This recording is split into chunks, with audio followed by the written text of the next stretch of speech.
राधे राधे दोस्तों, राधे राधे नानी माँ जी। आज मैं अपना पहला पॉडकास्ट बना रही हूँ। उस पॉडकास्ट में जो नानी माँ को ब्रह्म ज्ञान मिलता है, उस ज्ञान के बारे में हम आज बात करने वाले हैं। नानी माँ जी को ब्रह्म ज्ञान मिलता है, वो उन पर एक ग्रंथ लिख रही है। उस ग्रंथ के बारे में भी वो हमें इस पॉडकास्ट में जरूर बताएगी। आइए हम नानी माँ जी से मिलते हैं। राधे राधे नानी माँ जी, आप सब इनके बारे में जानिए। राधे राधे। तो मेरा नाम विमल सरसभाई रामलाल बागड़े।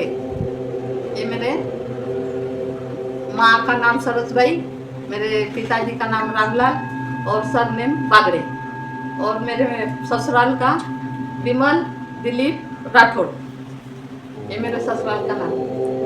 और हर लड़की को शादी होने के बाद अपने माता पिता का नाम नहीं भूलना चाहिए, इसलिए मैं अपने माता पिता का नाम लगाती हूँ।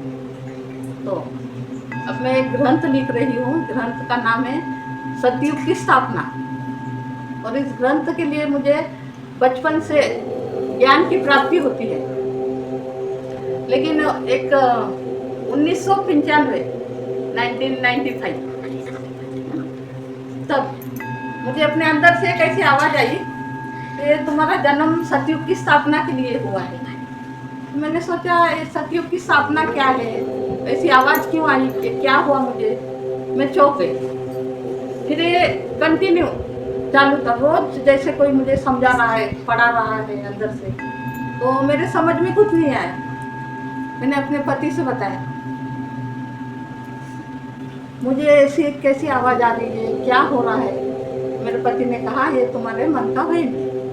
मैंने कहा नहीं, जब अपने मन से अपन कोई बात करते हैं तो वो अलग होता है, लेकिन ये आवाज आना, बीच में कोई बोल रहा है, आवाज आना ये कोई और है। ऐसा मेरे को लगा कुछ में पागल हो रही है, पागल हो रही है। तो मैंने सोचा किसी को बताना नहीं चाहिए। तब तुम्हारे नानी ने, मेरे पति ने कहा कोई ऊपरी हवा होगी जैसे ब्लैक एनर्जी। इन्होंने मुझे दरगाह के पास लेके गए, दरगाह में कुछ झाड़ फूक लगाया, किसी ओझा के पास लेके गए। फिर इन्होंने, इससे कुछ फायदा नहीं हुआ और ये ज्ञान की उत्पत्ति और ज्यादा होने लगी। मेरे कुछ समझ में नहीं आया। मैंने सोचा मैं पागल हो रही हूँ, मेरे बच्चे छोटे छोटे। मैंने सोचा घर के ससुराल वाले पागल हो गई है बोल के ऐसा कहेंगे और हॉस्पिटल में डाल देगी, फिर मेरे बच्चों का क्या होगा। ऐसा सोचते हुए मैंने किसी को कुछ नहीं बताया और मैं अंदर ही घुटने लगी और मैं रोती। मेरे साथ ये क्या हो रहा है। मेरे माता पिता मेरे घर आए एक दिन। मेरे पिताजी ने एक किताब लेके आए और उनसे कहा कि किताब मैं तुम्हारे लिए लेके आया। तो मैंने वो किताब ली, रख दी। फिर 2-4 दिन बाद जब मेरे माता पिता चले गए तो मैंने वो किताब खोली और देखा, वो थी ब्रह्म कुमारी, जो अभी है ना टीवी पे आता है, ब्रह्म कुमारी, जिनके बड़े बड़े देश विदेश में आश्रम है, वो ब्रह्म कुमारी। मैंने वो पढ़ी तो मुझे पता चला अंदर है दादा गुरु ब्रह्म शिव पिता परमात्मा कहते हैं, हाँ? और दादा गुरु एक कहते हैं। तो उन्हें ब्रह्म ज्ञान की प्राप्ति हुई थी। वे कुछ पाकिस्तान के हैदराबाद गांव में रहा करते थे और कुछ हीरे का व्यापारी थे वे, और उन्हें ऐसी ब्रह्म ज्ञान की प्राप्ति हुई। तो उन्होंने इसका प्रचार किया। अब उनका हो तो उसको देख के मुझे लगा शायद यही ब्रह्म ज्ञान है जो मुझे होगा। तो मैंने ये बात किसी को नहीं बताई। एक दिन क्या हुआ, मैं अपने मायके आई थी तो मैंने ये बात अपनी माँ से बताई। मेरी माँ भी बहुत जानकार थी। तो मेरी माँ ने कहा इसके लिए तुम्हें गुरु दीक्षा लेनी चाहिए। तब एक मेरी माँ के घर के सामने एक घर है, वहाँ पे कुछ महाराज आया करते थे। जो पालकी आती है ना पंढरपुर की, तो पालकी के महाराज थे, वे आया करते थे। तो उन्होंने, बहुत भीड़ रहती थी, वो बहुत ज्ञानी, हाँ, प्रतापी थे बहुत, उसके वैद्य के जानकार थे। तो ऐसा वे आते थे जब बहुत उनके पास भीड़ होती थी। जब मैं वे आए थे तभी भी कुछ 200 के पब्लिक ऐसा भीड़ थी उनके पास। तो मेरी माँ ने कहा चलो हम इन महाराज से पूछेंगे गुरु दीक्षा के लिए। तो हम वहाँ चले गए। तो बहुत भीड़ थी, तो डॉक्टर लोग भी आते थे दवाई के लिए। तो मैं अपनी माँ के साथ एक बाजू में बैठ गई। सोचा जब लाइन आएगी दर्शन की तो बताएंगे महाराज ने। तो क्या हुआ, महाराज ने इतने भीड़ के अंदर से मुझे कहा तुम इधर आओ। और मैं चौंक गई और मैं जाके उनके सामने खड़ी हो गई, हाथ जोड़ के खड़ी हो गई। महाराज ने कहा बताओ तुम्हें क्या चाहिए। तो मैंने कहा, कुछ बोला नहीं, लेकिन फिर मेरी माँ ने कहा ये मेरी बेटी है और इन्हें गुरु दीक्षा चाहिए। तो महाराज ने कहा मुझे पता था गुरु दीक्षा के लिए आए, तो मैं चौंक के इन्हें कैसे पता चला। तो फिर उन्होंने कहा 100 साल बाद ऐसा एक दिन आया है जिससे मैं किसी को ना नहीं देती। तो उन्होंने क्या किया, अपने शिष्य को बुलाया और कुछ सामग्री लिखने के लिए कहा, इन्हें गुरु दीक्षा के लिए सामग्री लिख दो, और मुझसे कहा तुम कल आना, तुम्हें गुरु दीक्षा मिल जाएगी। फिर मैं कल गई दूसरे दिन, वो था 2001 का मई महीना और 1 तारीख। तो उस दिन मुझे गुरु दीक्षा मिली। और जब मैंने गुरु दीक्षा ली तो बहुत ज़्यादा अनुभव होने लगा। तो माँ जी आपके जो वो एक गुरु जी उनके बारे में कुछ जानकारी दीजिए। मेरे गुरु का नाम था विष्णुपंत महाराज कोल्हापुरकर, और ये बहुत ज्ञानी थे, प्रतापी थे, वैद्य के जानकार थे। और इन्होंने अपनी आध्यात्म यात्रा ज्ञानेश्वर मावली के जन्म स्थान अपने गाँव है महाराष्ट्र में, वहाँ से अपनी आध्यात्म यात्रा शुरू की। और इन्होंने ज्ञानेश्वरी ग्रंथ भी लिखा था। तो ऐसे वो आगे इन्होंने दीक्षा दी और फिर मैंने इन्हें अपने अनुभव बताना शुरू किया। और फिर जब कभी भी मैं मायके आती थी तो इनके आश्रम पे इनके दर्शन के लिए जाया करती थी, तब मैं अपने अनुभव इन्हें सुनाया करती थी। तो ऐसे 5 साल बीत गए। 5 साल में गुरु ने मुझे परख लिया, देख लिया, सुन लिया। फिर इन्होंने कहा, मैंने एक दिन पूछा क्या गुरु जी मुझे आवाज आई थी सतयुग की स्थापना के लिए तुम्हारा जन्म हुआ है, ये सत्य है? तो गुरु जी ने कहा हाँ बिल्कुल सत्य है, और तुम्हारा जन्म भी किसी ग्रंथ के लिए हुआ है, तुम्हें अभी ग्रंथ लिखना चाहिए। तो मैंने कहा अभी तो कलयुग चल रहा है, फिर सतयुग की स्थापना आप कैसे हो, उसके लिए तो कई जन्म होना चाहिए मेरे। तो गुरु जी ने कहा नहीं, तुम्हारे इसी जन्म में सतयुग का ग्रंथ की स्थापना होगी, और यही 50 साल के अंदर कलयुग खत्म होना है और सतयुग की स्थापना होनी। तो मैंने कहा ठीक है। तो फिर मैं अपने ससुराल चली गई, और ससुराल में संसार में कुछ वक्त नहीं मिला। तो ऐसे एक दिन मेरे पति का देहांत हो गया, वो था 2008 में मेरे पति का देहांत हो गया। फिर तो मैंने दिमाग से निकाल दिया, कुछ ऐसे अपने संसार में लगी। मेरे 4 बच्चे, 3 लड़की 1 लड़का है, इनकी शादी नहीं हुई अभी। हाँ, फिर मैंने सब कुछ दिमाग से निकाल दिया। फिर 2009 में गुरु जी का भी देह त्याग दिया, इनका भी देहांत हो गया। फिर मैंने सोचा अब कुछ नहीं है, इस जन्म में मैं नहीं लिख पाऊँ। ऐसा कहते हुए मैंने क्या किया, छोड़ दिया, सब दिमाग से निकाल दिया। फिर मेरे बच्चों की शादी हो गई।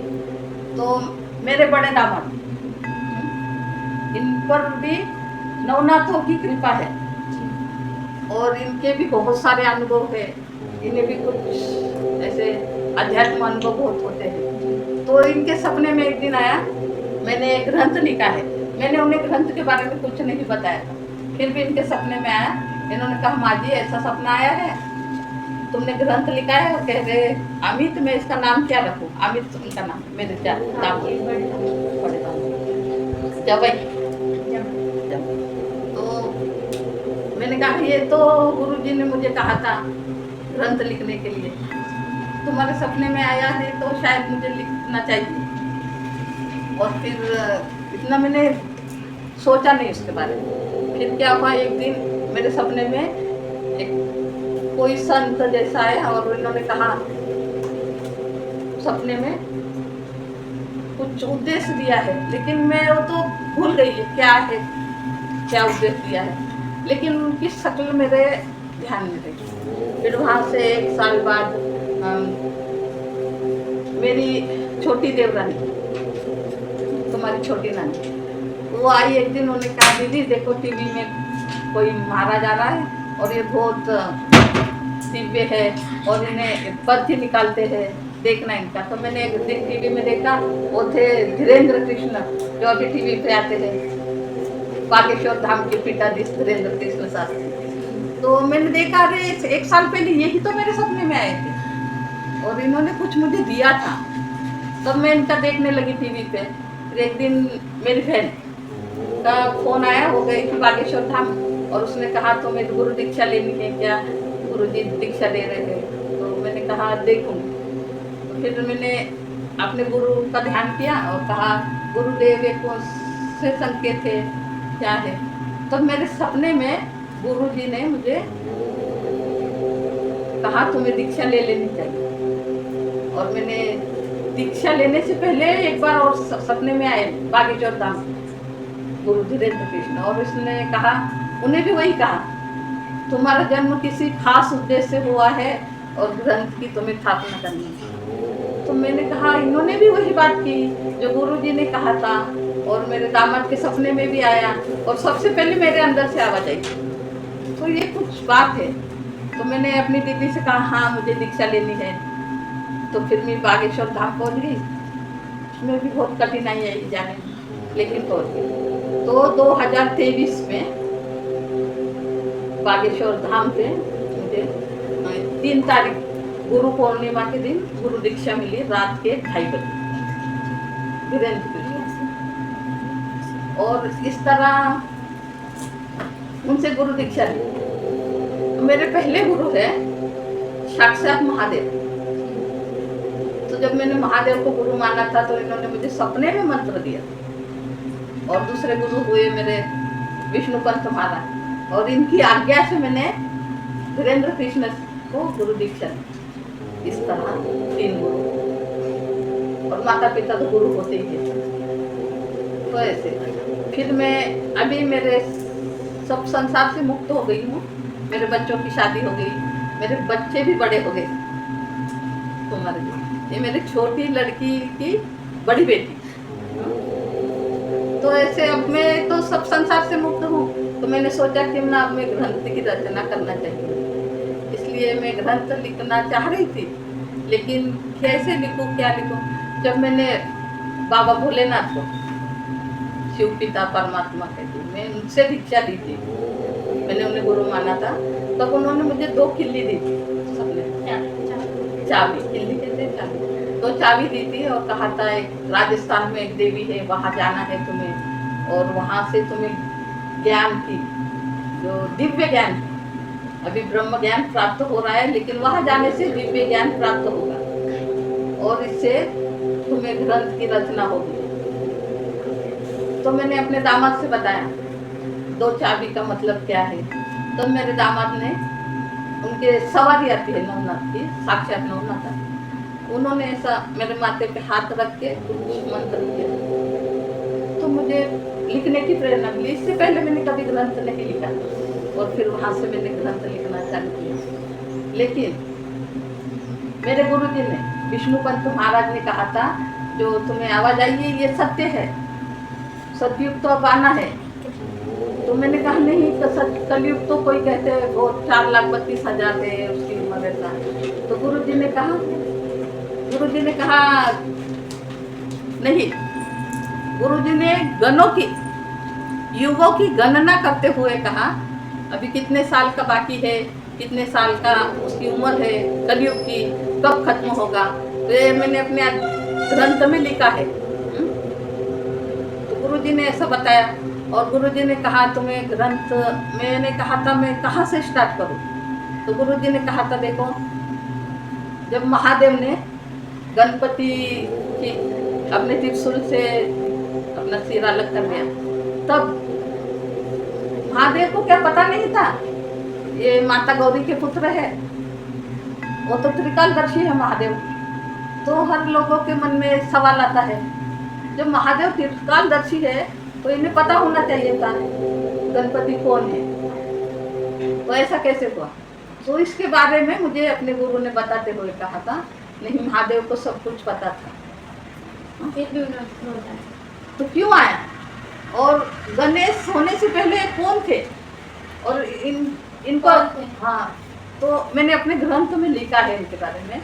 यहाँ से ग्रंथ की स्टार्ट हुआ है मेरा, चालू हुआ, क्योंकि महादेव को ये पता था। और गणेश जो है, इससे पहले ज्ञानेश थे, देवलोक में प्रथम देव कहलाते थे। और इन पे कली का प्रभाव, अधर्मी रूपी कली का प्रभाव होने से इनके अंदर से कुछ नकारात्मक ऊर्जा प्रभावित हुई, इसलिए इनके सर को काटना था, इसलिए भूलोक पे आना पड़ा। तो ये पहले की कहानी है जो मैंने अपने ग्रंथ पे लिखी है।